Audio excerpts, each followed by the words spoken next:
So, hello everyone, and we start with another session of another lecture session of MMC. So, in the last class we had covered up to the point where we said that there is a arm current at steady state which has both a DC component as well as an AC component. And we said that in order to maintain the capacitor voltages constant, the DC component. So, we found out the instantaneous power for the upper arm and the lower arm, and we said that the instantaneous power, the DC and the AC component should match. Okay.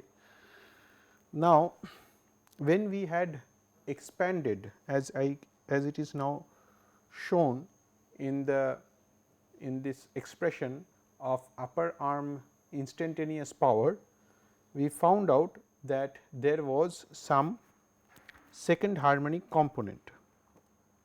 Okay. Here there is some second harmonic component. Okay. Yeah, here we have shown like the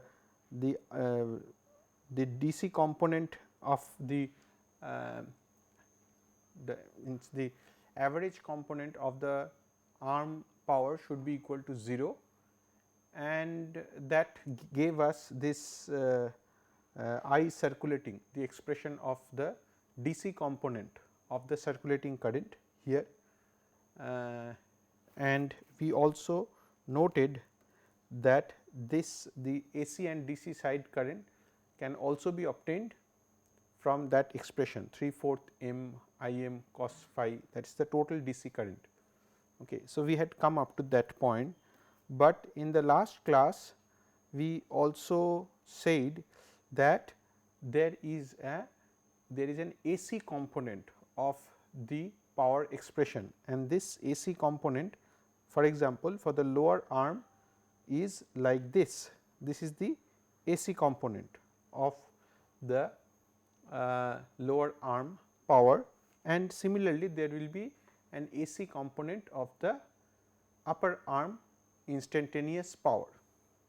So, what is its effect and how it causes the energy fluctuation between the upper arm and the lower arm and in total inside the converter is what we will study today. So, let us take this AC component of the upper arm power. So, it will cause the energy variation in each arm. Okay. Now, so if we the upper arm energy, so what we will find out here is that this power causes a transfer of energy from the upper arm to the lower arm and from lower arm to the upper arm. Not only that, the AC component of the power also causes the energy exchange from the one phase to other phase, from A phase to B phase, from B phase to C phase, and C phase to A phase, like that. So, there is always, so this is the uniqueness of this converter, that the energy fluctuation is continuously taking place not only between the upper arm and lower arm of any phase, but it also takes place between among the three arms, among the three phases. Note that two arms are making one phase. So, in each phase there is an upper arm and lower arm energy exchange, and there is also an energy exchange between the among the three phases of the converter. Now, let us see the energy variation of the arm, the upper arm energy variation. Let us see that. Okay. So, the upper arm energy variation can be written as this integral P u AC component. Okay. And so, I can integrate this expression. This expression is the AC component of the power that we had earlier obtained. So, if we integrate this expression, then we see and here we substitute this I circulating as I d by 3. Okay. So, this is the major component of this I circulating. So, we substitute that and then we see that this becomes the expression of the upper arm energy. And so, if we simplify this expression, so there is a mathematics involved in it. If we simplify this expression, we say that okay, this is what we get on integrating this, and we get, since this is an indefinite integral. So, we take a integration constant C1 and then we the value of C1 can be obtained by assuming that at t equal to 0 the initial arm energy is W u 0. So, then you can substitute and get this value of C1, and so when I put it back they get a very big expression. Okay. Here you can see there are several components omega t minus phi, and there are some constant terms also. Okay. So, we will see that what these expressions mean. So, in a similar way, if you do the lower arm energy, you take the WL and then integrate it, and then you can do a similar exercise and can get a very big expression like this here WLT, okay, with an initial energy of WL0 in the lower arm. Okay. Now, when you see this expression here, this expression of the lower arm energy and the expression of the upper arm energy, these two are very much similar. Okay. There are several components which are very similar in nature. For example, you see here that this EIM for this expression is here, this is also here, this component is here, this component is here, this is here, this is here, like that. Okay. So, many of the components are very similar.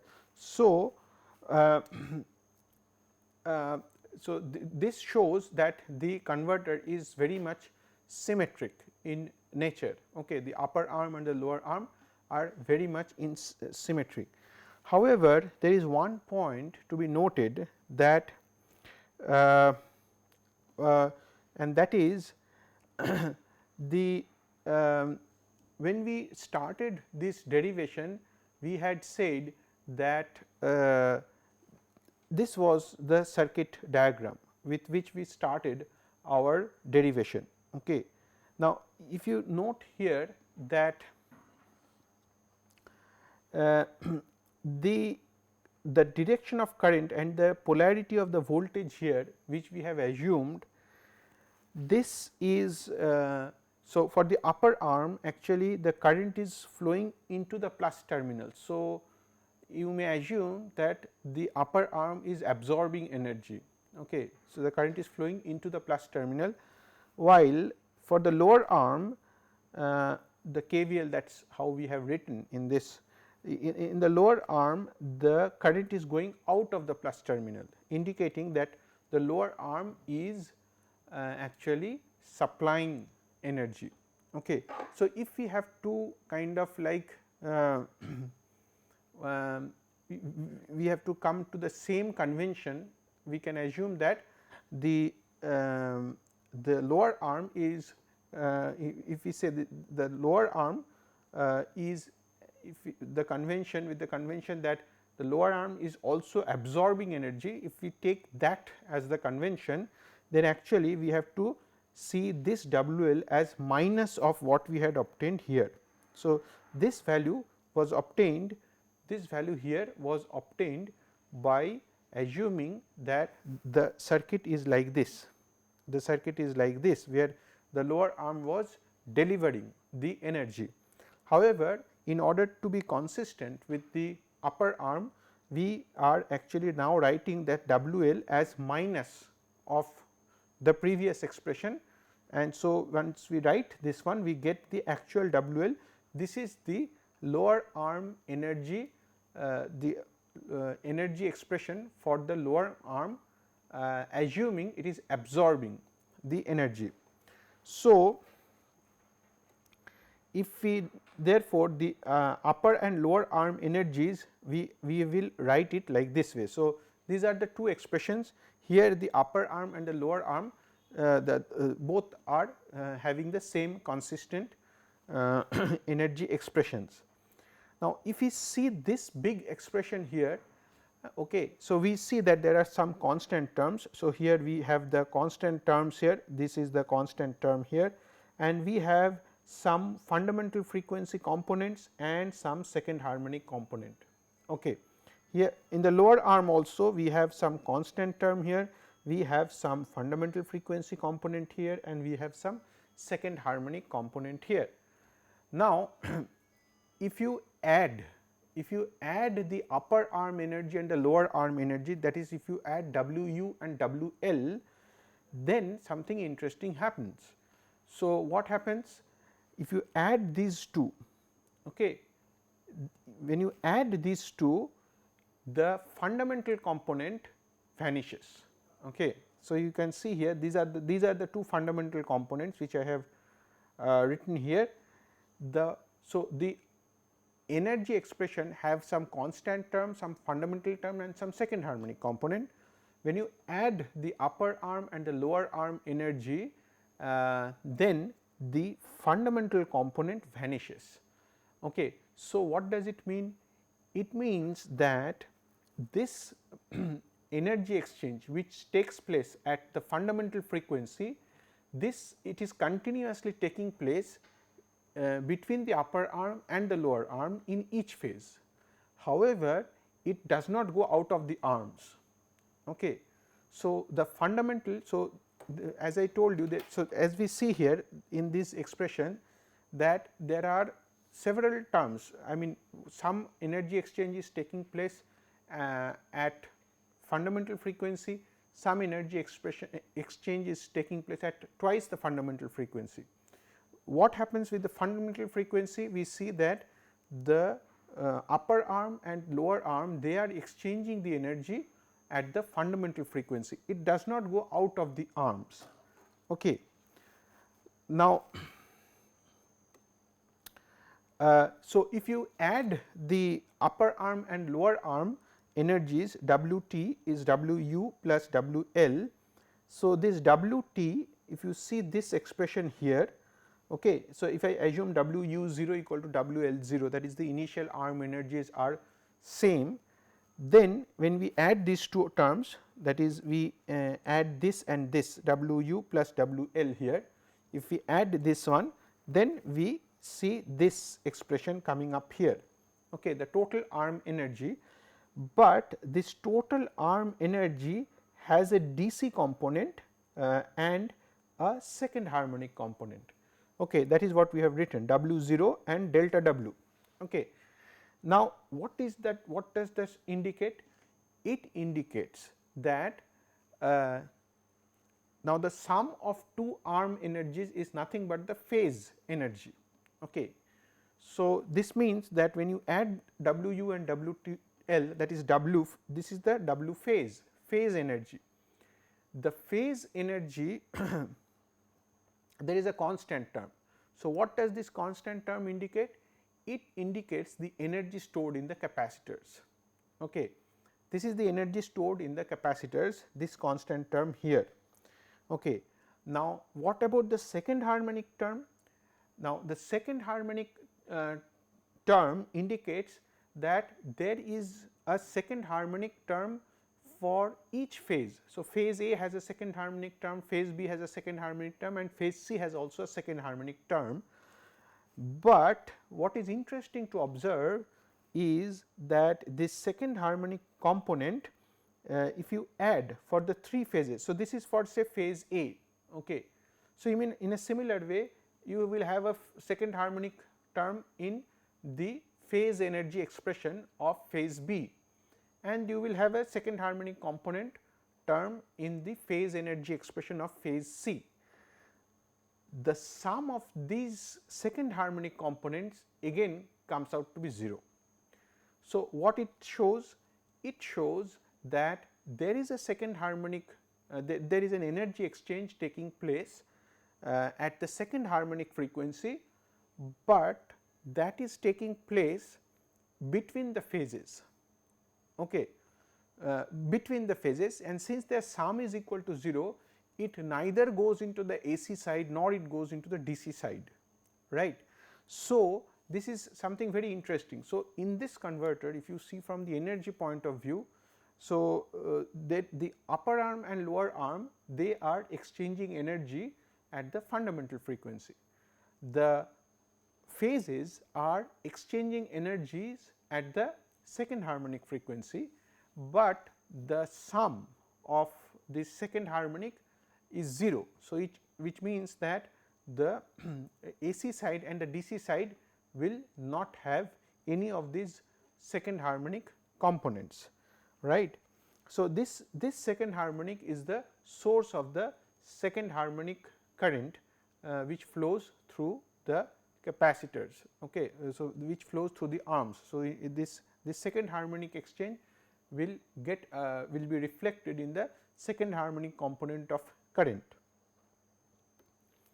Okay. So, let me summarize what we have said from the energy deviation point of view. The DC and the AC power in each arm should cancel each other to ensure that the capacitors are balanced. Okay.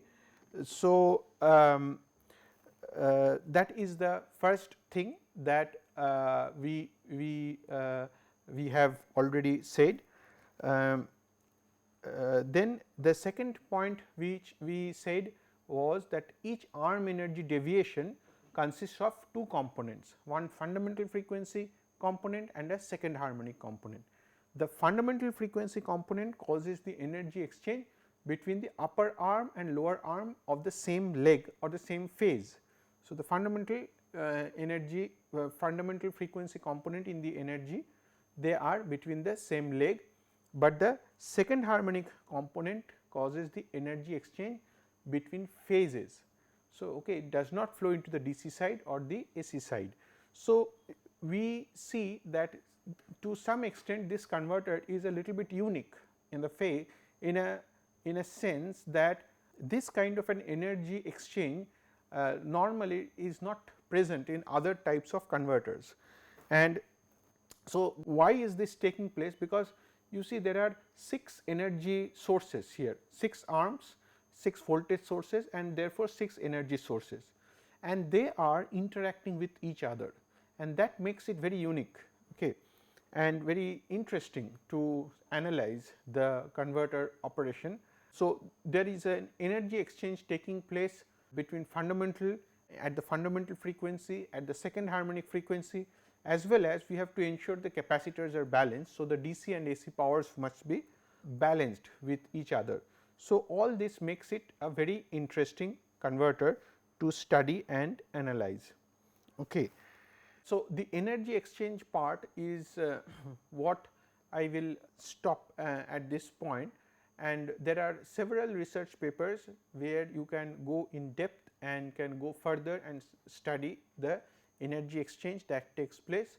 If this converter, MMC converter, is used, for example, for other types of applications, like suppose if it is used for not only for motor drive, but say for example, the PV systems where PV cells are connected to the arms, then the arm energy itself, the generation of arm energy may be equal, may not be equal, okay, because if the PVs are all unequal generating unequal amounts of energy, then the arm energy input will also become unequal, and therefore, there will be circulating currents which will have several frequency components, and it is a kind of like very interesting research problem, how to manage the whole thing, how to manage the circulating current and how to feed a balanced current into the grid.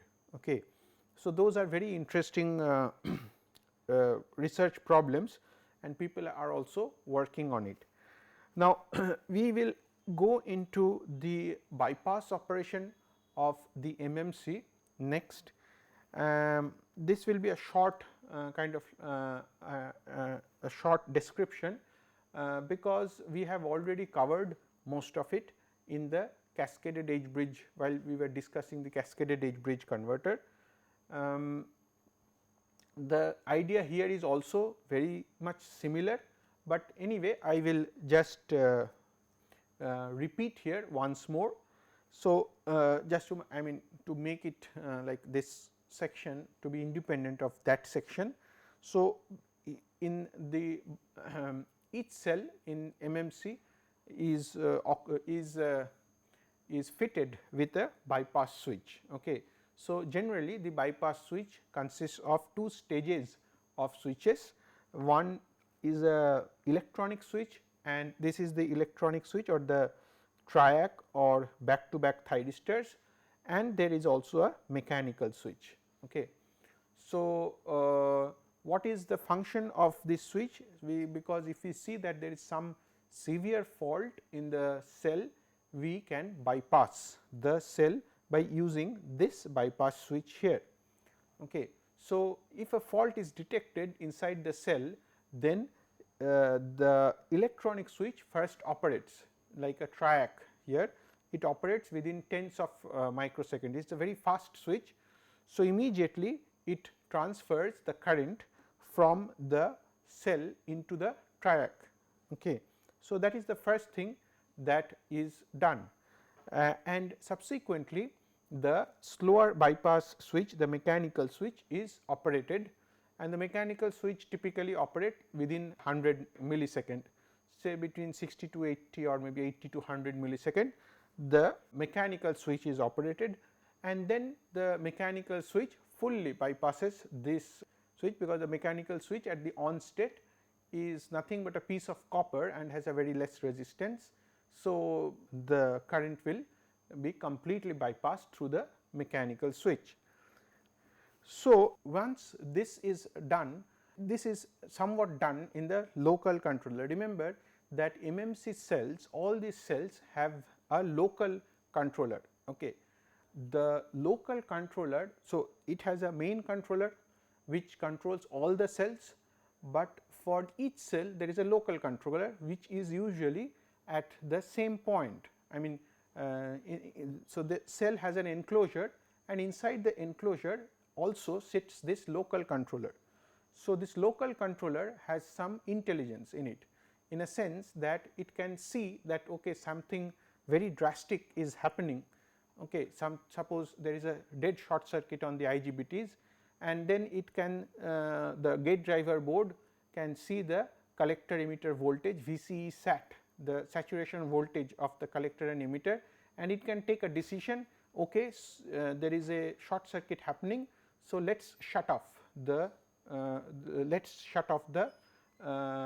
cell, and so the local controller immediately takes the action without even informing the master controller, who is somewhat at a distance. And why does it do so? Because the master controller is that is what here is written, like there is a local controller and there is a to and from master controller. The master controller is a controller which is like kind of like it is seeing the overall operation of the converter. For example, this is the MMC may be working as a rectifier for HVDC. So, how much is the DC side power flowing and all those stuff, that is taken care of by the master controller. So, the master controller is at the top level, kind of working at the top level, but at the local level. So, it is already engaged with some other activities already. So, the local controller is kind of can take decisions on its own. So, some intelligence is embedded inside this local controller, and so when it sees that there is a very dangerous situation inside the cell, it can take the quick decision and can shut off the IGBTs, and then it sends a signal to the master controller saying that okay, fine, I have shut it off. Okay. Now, so that information goes. Generally, this information goes through fiber optic signals. Okay. So, if you search in the internet with this MMC cells, you will get several pictures which are available from commercial manufacturers. You can see those pictures and can identify, okay, so the cells are typically like they can be inserted, or I mean they are typically 19-inch racks, okay, industrial 19-inch racks. So, you can take it out or you can insert it, and you will see that in those pictures you can see two copper bus bars. So, two copper bus bars indicating these two terminals of the cell, okay, either a half bridge or a full bridge configuration. So, you will see that those two terminals are available, and you will also see fiber optic signals going into the cell, and those are the fiber optic signals through which the local controller communicates with the master controller. Okay. And of course, it has to be fiber optic because the potential of this cell can be several hundreds of kilovolts, okay, as compared to earth. Okay. So, it must be there must be a lot of safety into the cells, so that and one of the so they use this fiber optic signal so as to isolate the grounds. Okay. The local controller often gets its power right from the cell itself. Okay. That is, the local controller has means once the capacitor on the cell is charged up. So, typically for example, the capacitor can be charged up to 1000 volts, and once it is charged up, then the local controller gets its power from the DC bus itself. Okay. So, it can extract the power from the DC bus. So, there is most likely to be a flyback converter or something similar, a DC-DC converter, isolated DC-DC converter, and then it can step down the voltage and can get its own power. So, when the cell dies, the local controller will also lose its power. Of course, they will generally have some amount of buffer time, after which the local controller the power of the local controller is exhausted. Now, this bypassing operation in MMC in particular is something which takes place automatically. I mean, in the sense that if you see literatures which has been published, you will see some of the waveforms reported in an actual MMC operation when the cell bypassing is taking place.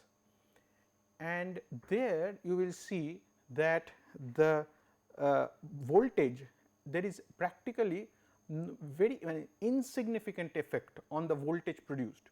Remember that there are hundreds of cells working. Okay. So, most likely at any point of time only one cell has a failure and is immediately bypassed, but its impact on the output of the converter is negligible. You will hardly see any impact. So, some of these waveforms have also been reported in literature, those which are actually working in the field, and there the almost negligible waveform distortion, say at the output voltage, takes place when this bypass happens. So, the bypass operation is we can say that it takes place when the converter is fully running.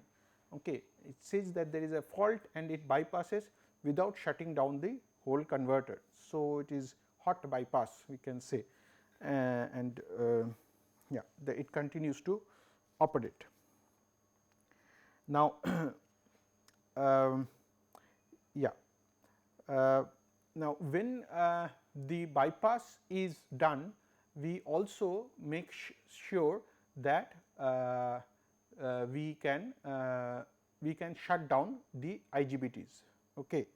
We shut down the IGBTs when the fault happens. Okay.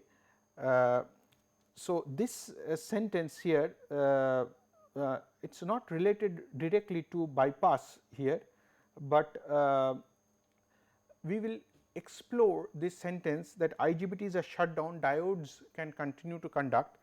We will explore this sentence sometimes later. Okay. So, remember that one of the features of half bridge is, suppose we do not have we have not operated the bypass and we have simply shut down the IGBTs. Okay. Suppose we do not means if you simply shut down the IGBTs by turning off the gate pulses, then the half bridge or a full bridge, the diodes, the anti-parallel diodes to these IGBTs, they are still in the circuit. Okay, and they can continue to operate. I have just mentioned it here, although it is not very relevant to the bypass operation here, but I have just stated this statement. We will use this statement later. Remember that suppose you have a circuit like this, half bridge circuit. Suppose there is no bypass and we are just shutting down the converter. Okay. So, the current is flowing here. So, if we shut down the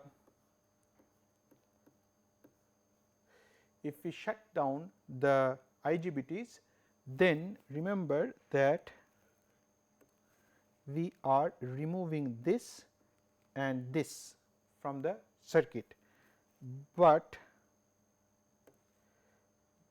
the diodes are still present. Okay. Here you can see the current is flowing, the current will flow through this diode through the capacitors and will go out. Okay. So, when you see a fault in the if you see a fault and you say that okay, I will shut down the IGBTs, it does not mean that your whole cell becomes inactive. The cell can still continue to conduct with the help of the anti-parallel diodes over which you have no control. So, this case we will study sometimes later when we are seeing HVDC faults, we will do that, but as of now let us forget about it. I mean, let us let us postpone this discussion for a later time. Okay.